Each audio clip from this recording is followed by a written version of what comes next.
Hey, I was sent this 2-pack of digital soil testers for free to check out. So I'm gonna open them up, show you how they work, and give you my thoughts. All right, here's the tester itself. It comes in one piece, no assembly required. There's a little cover on the probe. This comes with a 9-volt battery. Put it in the back here. Pop your battery in and you're ready to go. When you're ready to test, you simply put your probe into your soil. You can see the soil temperature is 68 degrees. Sunlight obviously is low because we're inside, and it's reading wet right now, which makes sense because we just watered this. We just switched it over to the pH level. So this is reading a 4.5. A 7 is neutral. Anything below a 7 means you have acidic soil. So this is reading 4.5. So the current soil right now is a little acidic. Now we just started putting plants in our house and growing them. This one's not really doing that great, and it might be because of the acidity in this soil. I think this is a nice little tool to check the pH level of your soil. That way you can properly grow your plant.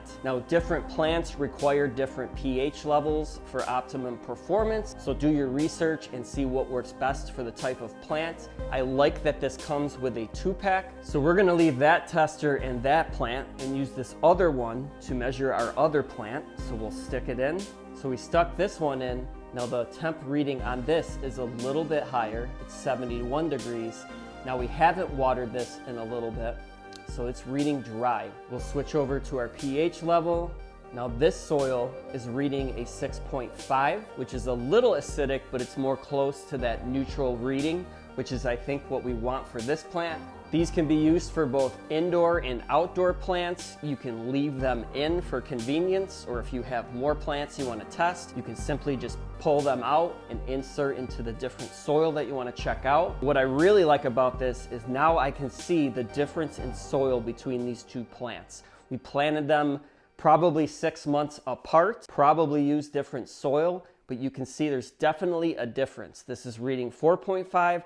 This is reading 6.5. This gives us some insight as to why this plant might not be growing so well. This is also a nice way to check the moisture level of your soil. Like we showed you earlier, this is a little dry. This one is wet, so you can keep up on your watering. It's real important to dial in on the right water level for your plant. These 4-in-1 sensors cover temperature, sunlight, pH levels, and moisture. Those are all very important aspects to growing a healthy plant. I think it's awesome that all 4 of those readings come in one convenient sensor. Overall, I think this is a really nice tool to gauge in on those readings and grow healthy plants.